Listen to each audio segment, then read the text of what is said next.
My dear மச்சன்ஸ் and மச்சிஸ், it's me Pradeep the rider. Welcome to Peter family.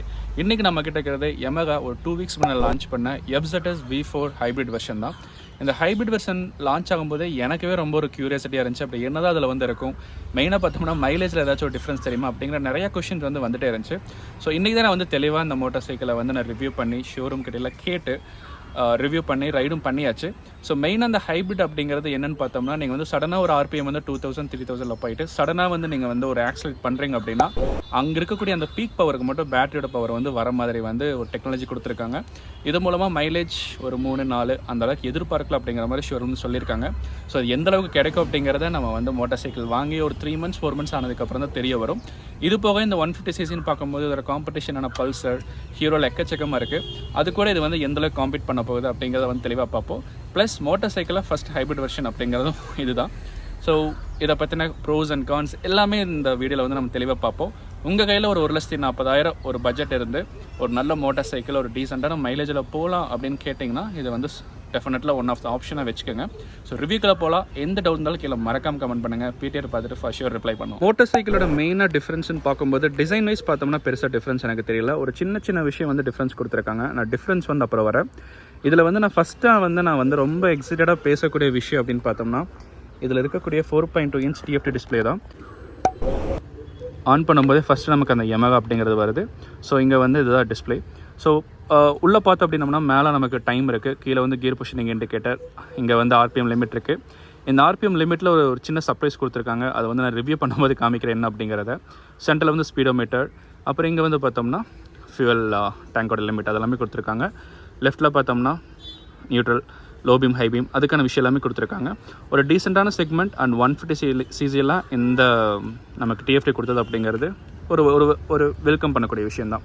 So இங்கே இருக்கக்கூடிய சுவிட்சஸ் வந்து வச்சு நீங்கள் வந்து ஆப்ரேட் பண்ணிக்கலாம். ஸோ இதுதான் ஹோம். இந்த பட்டன் அமுத்துனீங்க அப்படின்னா உள்ளே போயிடும். உள்ளே போனதுக்கப்புறம் பார்த்தோம்னா செட்டிங்ஸ் இருக்குது, மியூசிக் இருக்குது, நேவிகேஷன் இருக்குது.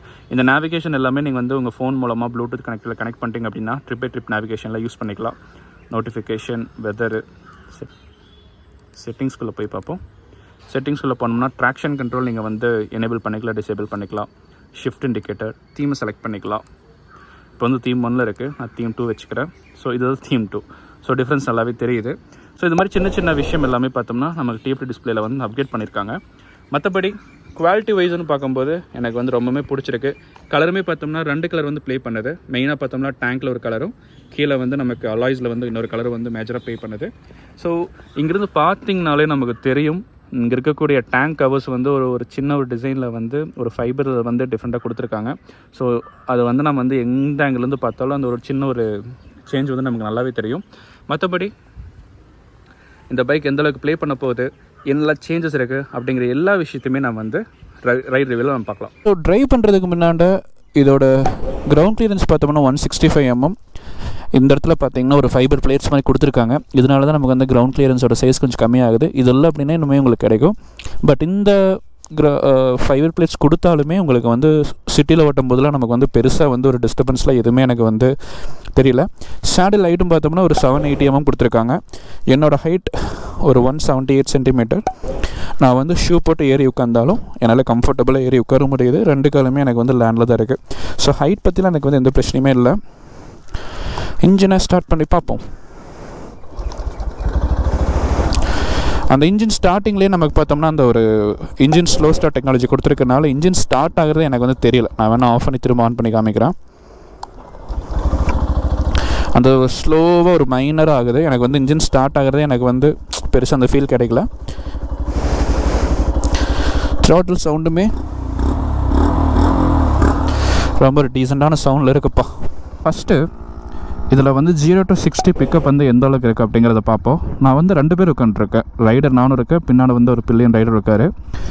0 to 60 ஏதாச்சும் டிஃப்ரென்ஸ் இருக்கா இல்லையா அப்படிங்கிற ஃபஸ்ட்டு டெஸ்ட் வந்து நல்லா பார்ப்போம். ரெடி?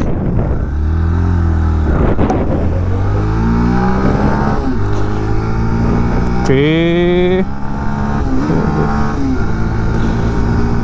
50.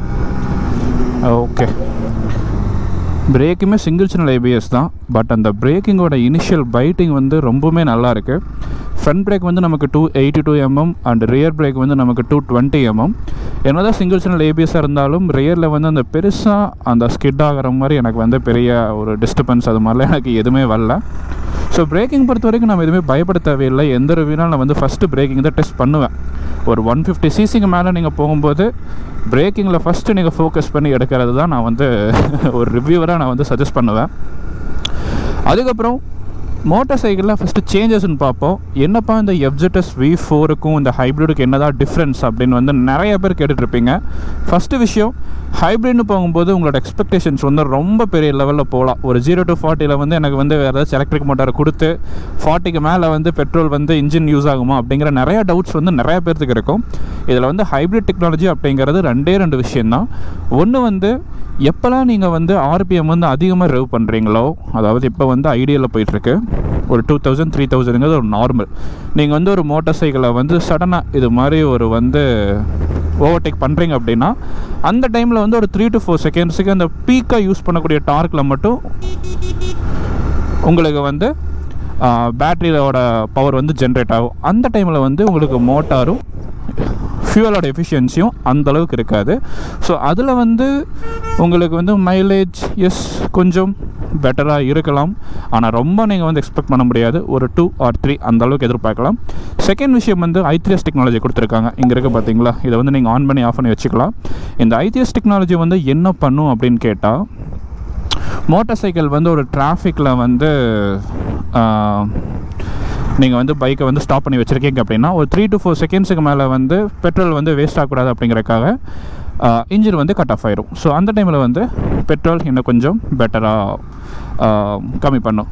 ஸோ இந்த 2 விஷயம் தான் மெயினாக இதில் வந்து ஹைப்ரிட் அப்படிங்கிற விஷயம். இது போக வந்து நீங்கள் நினைக்கிற மாதிரி ஏதாச்சும் ஸ்பெஷலாக ஒரு வேறு பேட்டரியோ இல்லை வேறு எலக்ட்ரிக் மோட்டரோ அப்படிங்கிற மாதிரி எந்த விஷயம் கிடையாது. இது ஒரு சின்ன வரவேற்பு யமஹாக்கு இந்த ஹைப்ரிட் டெக்னாலஜியில். ஸோ இந்த டெக்னாலஜி பெட்டராக இல்லையா, இது எந்த அளவுக்கு உங்களுக்கு பிடிச்சிருக்கு அப்படிங்கிறத கீழே மறக்காமல் கமெண்ட் பண்ணுங்கள். அதுக்கப்புறம் செகண்ட் சேஞ்சஸ்ன்னு பார்க்கும்போது, ஃபஸ்ட்டு வந்து நான் மோட்டார் சைக்கிளை பார்க்கும்போது எங்கேப்பா இங்கே இருக்கிற எல்இடிஸை காணோம், இண்டிகேட்டர்ஸை காணோம் அப்படின்னு நான் தேடிட்டு இருந்தேன். அப்புறம் தான் தெரியுது இந்த இண்டிகேட்டர்ஸை வந்து தனியாக வைக்காமல் இன்டகிரேட்டட் பண்ணி ஹெட்லைட்ஸோடு இன்டகிரேட் பண்ணிக்கிறாங்க அப்படிங்கிற மாதிரி தெரிய வந்துச்சு. ஆனால் அதுவே நீங்கள் வந்து பின்னாடி பார்க்கும்போது இண்டிகேட்டர்ஸ் வந்து டூயலில் கொடுத்துருக்காங்க.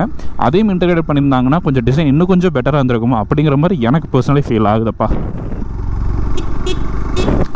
அதுக்கப்புறம் மூணாவது சேஞ்சஸ்ன்னு பார்க்கும்போது ஸ்விட்சஸில் எல்லாத்துலேயுமே கை வச்சுருக்கிறாங்க. ஒரு குவாலிட்டி வைஸ்ன்னு பார்க்கும்போது ப்ரீமியமாக இருக்குது. இங்கேருந்து பார்க்கும்போது இங்கே இருக்கக்கூடிய ஸ்விட்சஸ்னாலும் சரி, இண்டிகேட்டர் ஸ்விட்சு, இங்கே இருக்கக்கூடிய இன்டகிரேட்டர் ஸ்விட்ச், ஒன்று வந்து I3S டெக்னாலஜி ஸ்விட்சஸ்ஸு, இன்னொன்று வந்து கில் ஸ்விட்சு, இன்ஜின் ஆஃப் ஆன் ஸ்விட்ச், ரெண்டுமே இன்டகிரேட்டடாக கொடுத்துருக்காங்க. ஸோ இந்த ஸ்விட்சஸ் எல்லாமே பார்த்தோம்னா ஒரு ப்ரீமியமான குவாலிட்டியில் இருக்குது. கிளச் லீவர்ஸ்னாலும் சரி, பிரேக் லீவர்ஸ்னாலும் சரி, யூஸ் பண்ணுறதுக்கு எனக்கு வந்து பெருசாக வந்து டிஸ்டர்பன்ஸே இல்லை. ஏன்னா நான் யமஹா வந்து ரிவ்யூ பண்ணும்போது எப்போவுமே நான் வந்து க்ளவுஸ் இல்லாமல் தான் ஓட்டுவேன். ஏன்னா அந்த வைப்ரேஷன் அந்தளவுக்கு நல்லா இருக்குது. நிறைய பேர் வந்து டிராஃபிக் கம்ப்யூட்டர்ஸாக யூஸ் பண்ணுவாங்க. ஸோ இதில் இருக்கக்கூடிய வைப்ரேஷன்லாம் டெஸ்ட் பண்ணுறதுக்காக தான் நான் வந்து க்ளவுஸ் இல்லாமல் டெஸ்ட் பண்ணி பார்ப்பேன் யமஹா ரிவ்யூன்னு பார்க்கும்போது.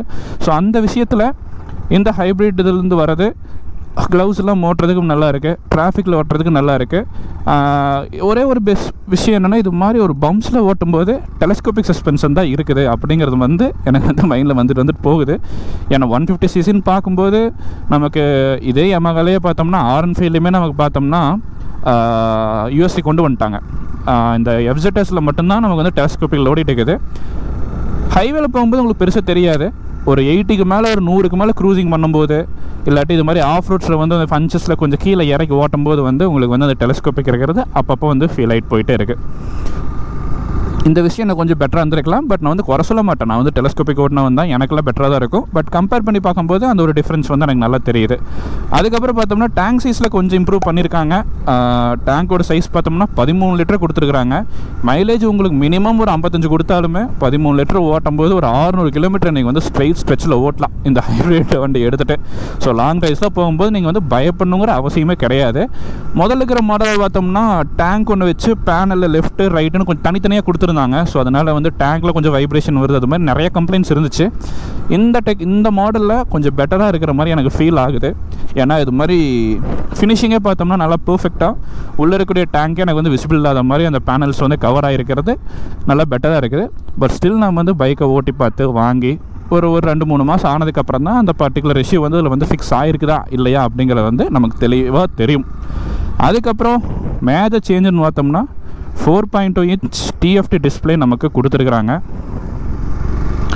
டிஎஃப்டி டிஸ்பிளே உண்மையிலுமே நமக்கு வந்து பார்த்தோம்னா நல்ல ஒரு பெஸ்ட் ஆப்ஷன் தான். ஃபைனலி எஃப்ஜெட்எஸ்லையும் கொடுத்துட்டாங்க. இங்கேருந்து பார்க்கும்போது எனக்கு முதல் விஷயம் எனக்கு என்ன தெரியுது அப்படின்னா, லைட்டாக ரெவ் பண்ணும்போது இங்கே பார்த்தீங்கன்னா இப்போ 2000 RPM இருக்குதா, 3000 போகும்போது அந்த 3ங்கிற நம்பர் 4ங்கிற நம்பர் வந்து நல்லா ஒரு பிளிங்க் ஆகிறது வந்து எனக்கு வந்து நல்லா தெரியுது. அந்த ஒரு சின்ன டெக்னாலஜி கொஞ்சம் இம்ப்ரெசிவாக இருக்குது. ஹார்னோட லவுட்னஸ் நீட்டாக இருக்குது. ஒரு 80 வரைக்கும் போகும்போது நீங்கள் வந்து இந்த லவுட்னஸ் வந்து உங்களுக்கு வந்து நல்லா ஒரு ஹியரபுளாக தான் இருக்கும்.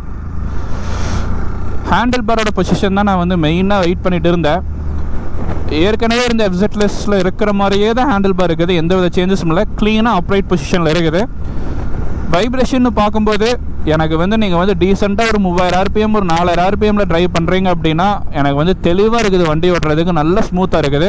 சடனாக ஒரு ரைஸ் ஒரு டார்க் நீங்கள் வந்து ஜென்ரேட் பண்ணும்போது லைட்டாக வருது, அது வந்து உங்களுக்கு ரைடை வந்து அந்தளவுக்கு ஸ்பாயில் பண்ணாது. நான் வந்து உண்மை சொல்லிட்டு இருக்கிறது. மற்றபடி டிசைன் வைஸ் ஏற்கனவே உங்களுக்கு V4ல எந்த அளவுக்கு இருந்துச்சோ அதே அளவு தான் உங்களுக்கு வந்து இருக்க போகுது. ஒரே ஒரு சின்ன விஷயம் வந்து உங்களுக்கு எந்த அளவுக்கு எது கிக் ஆகும்னு பார்த்தோம்னா மைலேஜ் இன்னும் கொஞ்சம் பெட்டராக இருக்கும் அப்படிங்கிற மாதிரி எனக்கு ஒரு ஃபீல் கிடைக்குது அந்த ஹைப்ரிட் டெக்னாலஜி மூலமாக. ஒரு 3 ஒரு 4 அந்த அளவுக்கு நீங்கள் வந்து எதிர்பார்க்கலாம். ஏன்னா இது மாதிரி ஹைவேல வந்து சடனாக நீங்கள் க்ரூஸ் பண்ணும்போது அந்த ஹைப்ரிட் டெக்னாலஜி அப்பப்போ வந்துட்டு போகிறனால டெஃபினெட்லி ஒரு ஃப்ளக்சுவேட் இருக்கும் அப்படிங்கிறது என்னோட எக்ஸ்பெக்டேஷன்ஸு. அதேமாதிரி நல்ல வெயிலில் ட்ரைவ் பண்ணும்போது இந்த டிஎஃப்டிலேருந்து வரக்கூடிய பிரைட்னஸ் நல்லாவே தெரியுது. ஸ்பீடோமீட்டரு, ஓடோமீட்டரு, ஃபியூயல் எந்த அளவுக்கு இருக்குது இல்லை, RPM லிமிட்டு, மேலே டைமு எல்லாமே எனக்கு வந்து ஒரு டீசெண்டான விசிபிலிட்டியில் கிடைக்குது. 0 ரெடி கோ. ஃபஸ்ட்டு கியரில் 8000 RPM, செகண்ட் கியரில் 8500 RPM போகுதப்பா. இதுக்கு மேலே பரவாயில்ல. 0 to 80 நம்மளால் டெஸ்ட் பண்ண முடியல, பட் ஸ்டில் 0 to 60 நம்மளால் பண்ண முடியுது. அந்த RPM 8000 9000 போகும்போது டெஃபினெட்லி உங்களுக்கு வந்து அந்த ஷேக்கு வைப்ரேஷன்லாம் நல்லாவே வரும்.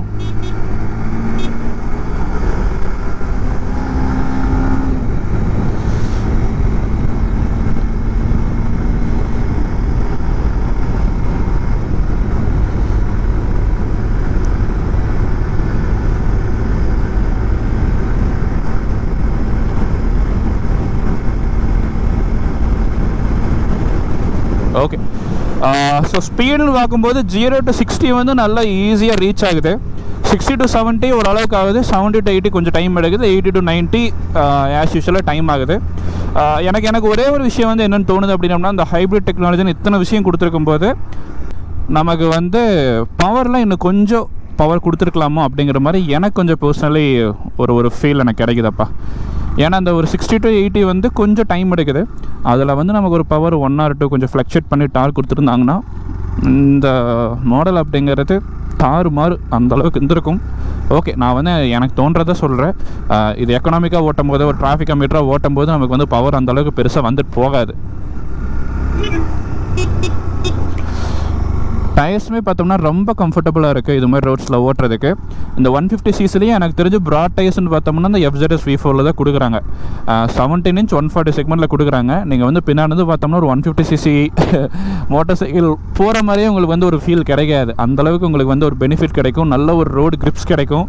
அண்ட் ரேடியல் டயர்ஸ் அப்படிங்கிறதுனால நல்லாவே இருக்கும் டிராஃபிக் கம்ப்யூட்டர்ஸ்க்கு.